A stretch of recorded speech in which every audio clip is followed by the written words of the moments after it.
Nick, did you know that the United States is a giant gay empire? It's been going that way for quite a while. For quite a while. Yep, but with the ascension of President Biden to the top office, it's become pretty much an officially gay empire, which I find fascinating. This is the public facing, the outward facing look of the American imperial project is to say, hey, we're gay, and you're going to become gay too. Like Big Gay Al Yes. off South Park. Yes. You saw this was happening when they would fly the gay pride flag in Kabul. We'll get to that, in fact. It's like, why would you put people's noses into? But obviously, Well, you we'll don't fly an American flag, you fly the pride flag. Yeah. Because that's the real allegiance that the United States and its imperial dominion has, which is interesting. But before we begin, if you want to support us, go to lowseas.com, sign up, it's only a $5 a month, and watch this latest premium podcast, which is on ancient Roman relationship advice, because of course there is nothing new under the sun. And Connor and I do an excellent job of going through this. And honestly, this is one of my favorite podcasts of all time. This is such a good watch because the Romans are right about a lot. And speaking of people who are right about a lot, let's go over to the internet's favorite quote unquote Nazi comic strip writer who never seems to miss. Stone Toss produced this comic a while ago, not even that long ago. Of course, you see an American flag flying above some sort of military outpost. Who is it, say the Russians? Americans. How do you know? Because it's the gay flag, that's how. Because that's what the Americans march under these days. So in 2019, the New York Times put out this article just saying, well, how did Americans flip on gay rights so quickly? And it is actually remarkable how quickly the Americans sort of flipped on this. The traditional Christian morals of America suddenly became supplanted by the morality of human rights, I suppose we describe it. So in 2004, 60% of Americans opposed same-sex marriage, with 31% in favour. And of course, in 2019, 61% support same-sex marriage, with 31% opposing it. So you can see there's some kind of moral shift in the foundations of what American morality is built on, rather than being the traditional Christian foundations, which say, well, no, marriage is between a man and a woman because gay sex is sinful according to the Bible. Not my opinion. I'm an atheist. The complete opposite has now happened. So now it's on the secular foundations. And so marriage is not a sacred institution. Marriage is merely a legal institution. And so, of course, what difference does it make? There's nothing more to it than simply getting the piece of paper and signing it up to it. So the question is, how married are gays getting, I suppose? Have you ever met a married gay? I've met one or two, yeah. Yeah. One or two. Yeah. Yeah. Because it turns out that literally 10% of gays bother getting gay married. So it's not like, the heterosexual community where it's something like 60 or 70%, where it used to be a lot higher. It's a very hetero thing to get married, even though gay marriage is legal, because gays just don't seem to want to get married. So this looks more like a wedge issue that was being leveraged for political purposes rather than a genuine organic desire on the part of the gay community, where 90% of them are just like, nah, it's fine. Interestingly, the divorce rates are actually lower for gay men than for heterosexual couples, at 15% for gay marriages and 18% for the heterosexual counterparts. Except for when it comes to lesbians. The lesbian divorce rate is 30%. Right, wow. 3 times. What's that compared to gay men? Twice as much. Twice as much, right? I wonder why the lesbians are getting divorced so often. Well, we've all lived with women, so I think part of that we could understand. Anyway, moving on to 2020, global acceptance of homosexuality is on the rise. As US, no, this is the wrong one. We can go back to it's on the rise. Pew study found that there's been substantial changes in public opinion in, say, the United States, where 72% say homosexuality should be accepted, which is an increase of 46% since 1994 and 51% in 2002. And in other foreign places like Japan and Mexico, just over half said they accepted homosexuality, whereas in 2002, nearly 7 in 10 respondents approve. And so you can see that this is massively increasing. And even in places like India, where even in 2022, I think this was 2021, it was only 37% said they accept homosexuality. That's still a massive increase in the number of people who do. And that's perfectly fine by my opinion. I don't think that we should be discriminating against people on the basis of their sexuality in any significant capacity. I mean, what a private organization does is what a private organization does. I mean, I don't think churches should be forced to marry people of any stripe, actually. But you'll notice that much of the Islamic global south still rejects the holy doctrine of LGBT rights. There's a quick map for you. See where I'm going with this. So anyway, what does the American Imperial Empire think of that? Well, of course, they're not very happy.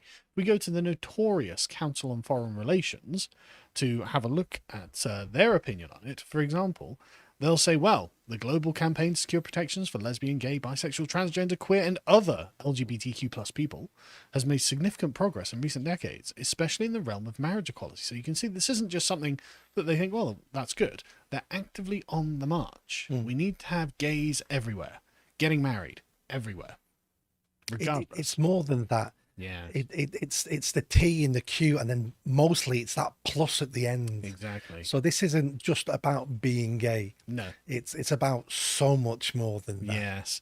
And even if it was just about being gay, why does it need its own separate flag? Why does it need to be this big, unique agenda? You know? Because I mean, like, you'd think, well, people being executed for any reason, like, it's assuming they're not convicted criminals, but just arbitrarily singled out for a characteristic they held. Well, that's bad, no matter who's doing it. So you don't need to actually make a special exception for them being gay. It could be for any reason. They could be Jewish, they could be whatever. You know, you say, well, don't single them out and kill them because of this intrinsic characteristic, because that's wrong. Punish them if they commit a crime. Anyway, so they complained that Trump deprioritized the promotion of LGBTQ plus rights in US foreign policy, and what this led to was an erosion of US global standing on human rights issues. And so this is what Joe Biden has to really deal with in his position as president. He's expected to pursue a robust LGBTQ plus rights advocacy. He has vowed to work closely with allies and like-minded governments to ensure that violence and discrimination against LGBTQ plus individuals does not go unchecked.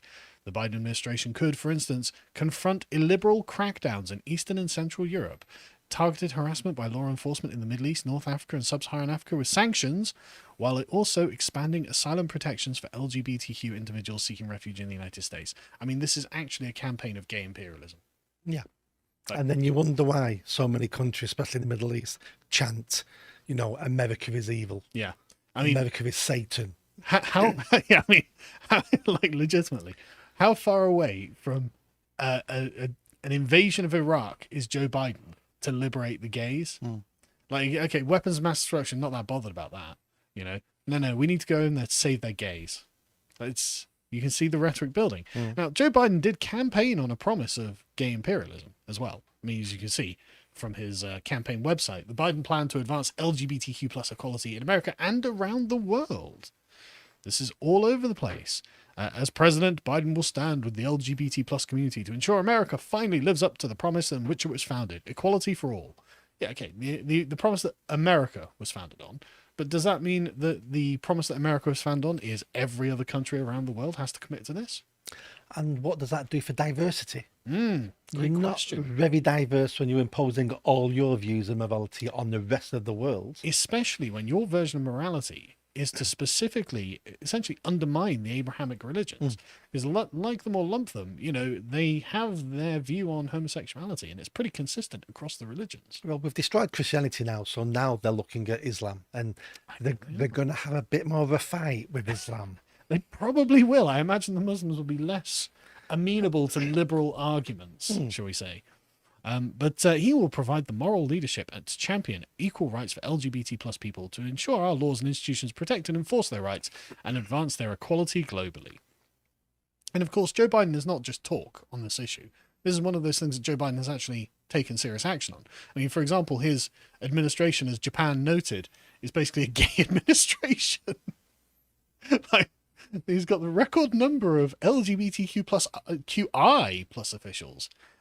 So this, obviously, some of these are quite famous now. You've got Rachel Levine, the transgender person who's now some sort of admiral. The luggage stealer. I was going to say, I can't remember the guy well, I don't even know, don't dare misgender them, but the individual who keeps stealing luggage and then wearing the clothes.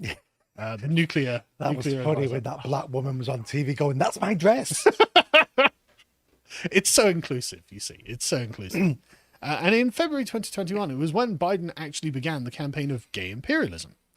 He signed a foreign policy memo putting the US at the forefront of global LGBTQ rights. This is just an unvarnished good. There's just nothing negative that will come from this, you see. So it was a memorandum of advancing the human rights of lesbian, gay, bisexual, transgender, queer, and intersex persons. Don't know why he left off Two-Spirit. Do you not think there are Two-Spirit people in Africa who need that liberation? Honestly, Joe, so regressive. But this this directs American agencies operating abroad to ensure the United States diplomacy and foreign assistance promote and protect the human rights of the alphabet people. It calls for agencies to combat the criminalization of LGBTQ identity or conduct, protect LGBTQ refugees and asylum seekers, address human rights abuses, blah, blah, blah, because there are approximately 70 countries around the world that currently have laws criminalizing same-sex relations between consenting adults. So literally, Joe Biden's like, look, we're going to essentially invade Iraq to liberate the queers, and that's why the US Embassy in Kabul, if we can get the picture up, wonderful. This was in June 2021, before the catastrophic Afghan withdrawal, obviously, and this was the last memory that the Afghans have of the Americans. Ah yes, a big gay flag. It's as if they have no idea what they're doing. It's I mean, at least with the British Empire, we use something called hearts and minds, where we tried to win people over. Yes. And we accepted some of their cultural practices that we didn't agree with because we knew it was too much to push on that. But they've just gone absolutely nuclear on this. And I'm sick and tired of it being referred to. I'm not criticising you per se. No. This isn't a gay agenda. This is a queer agenda. This is the alphabet people agenda. If you're a gay man out there, ideological agenda. Yeah, that's the if you're a gay man out there, you need to start picking sides, because when all this collapses and implodes, the people who will suffer the most are the gay men will suffer the most. All these other lunatics will just fade back into society, and you'll never know. And if you're a gay person or whatever, if you feel that these people are somehow speaking for you, you just have to ask yourself a simple question. Which flag do you pledge allegiance to? Is it the rainbow flag or the American flag? And if you're on the side of the American flag, you're not on these people's side. And if it's this side, if it's this flag, well, then you're a traitor to your own country. So you might want to think about that. But anyway, how many Afghans do you think this won over? Just have interest. I don't know. So if you can scroll down, I don't know how. I found this now. I don't know how true this image is. Obviously, it's entirely possible that this literal LGBTQ plus Black Lives Matter bomb is a Photoshop. It is, but I can also see it wouldn't surprise me if someone got promoted for doing that. Exactly. It's a very convincing Photoshop. Like if you look at the shadows and the light reflection on the Black Lives Matter sticker, it looks very real. So, it could be a very good Photoshop. Or what we could call it is an artist's impression of the US military and their current policy. Because I'm inclined to believe it's real. Not that I know or anything like that. Well, I can guarantee that bomb was for the Middle East or Afghanistan. Yes, because it doesn't say Brown Lives Matter. Imagine dropping Black Lives Matter bombs on Africa. Exactly. Talk about bad optics there. Anyway, so the reason I bring this up is because recently one of the Biden spokespeople were asked, is this really about your foreign policy? And he was like, yeah, of course it is. Of course our foreign policy is spreading gay everywhere. What are you talking about? Let's watch. And President Biden has been nothing but consistent about his foundational belief in human rights, and LGBTQ plus rights are human rights. And we, again, back to the earlier question, are never going to shy away or be bashful about speaking up for those rights and for individuals to live as they deem fit, as they want to live. And that's something that's a core part of our foreign policy, and it will remain so. Core part of the foreign policy. Save the gays. Now, the question one might raise is, well, who gave America the authority to begin terraforming the world in its own image? I think they jumped on that because they have nothing else to give. That's a great point. Why else would you need American interference? Well, your gays, they need saving. We need a reason to make you think like us and to do as you're told. It can't be these things anymore because even we don't believe in that. We'll use this to beat you with now. Yep. The Americans can't promote capitalism and freedom anymore, considering you are right. They don't even believe in these things themselves anymore, the American administration. So now it's about saving the minorities. That's the only thing. Minoritarianism. It's the only thing the American imperial project can promote anymore to sustain its own legitimacy. I mean, they could do this in a way that I would support them. So if the message was, we're not going to support regimes that kill gay people, burn them to death, but we're also not going to support regimes that burn witches, or kill Christian children, or mutilate Muslim girls. There's things we could all agree on. Because it's the actions they're taking, but this is just the ideology. That's right. That's exactly the right way to frame it. Don't think that this is purely confined to the United States, of course. This is the head of MI6, Richard Moore. With the tragedy and destruction unfolding so distressingly in Ukraine, we should remember the values and hard-won freedoms that distinguish us from Putin. None more than LGBT plus rights. Why are we better than Putin? Well, we don't persecute the gays. Well, we did 70 years ago. I guess so. I guess it's been a very short period of time that we've been better than Putin for. But isn't that amazing? That's the only reason he can pick. But we need to figure out what distinguishes us from Putin. We don't persecute gays. Oh, brilliant. Putin murders journalists, man. But like, you know, we celebrate gays. We've got a pride flag. Putin doesn't have a pride flag. Yeah, but we don't murder journalists. Like, isn't that good? You know, we're not engaging in imperial wars on our neighbours. Isn't that good? Well, I mean, I suppose we can possibly not say that. But there are surely other things about the United Kingdom other than LGBT plus rights that we can distinguish ourselves from Putin with. But anyway, I guess not. And that's if you can just go back and just click on his profile a second. What I love about his profile, he's Chief of UK Secret Intelligence Service. Him. Yeah. Brilliant. That's how we got the job. Of course that's how we got the job. So the reason I bring all this up is it comes on the heels of Uganda, evil Uganda, anti-imperialist Uganda, which has passed an anti-gay bill in its parliament. And so I suppose this is kind of like the gauntlet is down. Go to the next one, John. What is Joe Biden going to do about this? Well, Joe Biden now, I'm beginning to think, could be a racist. I'm thinking that actually maybe he's also anti-gay. Because remember, silence is complicity. Anti-African. Anti-African, anti-gay.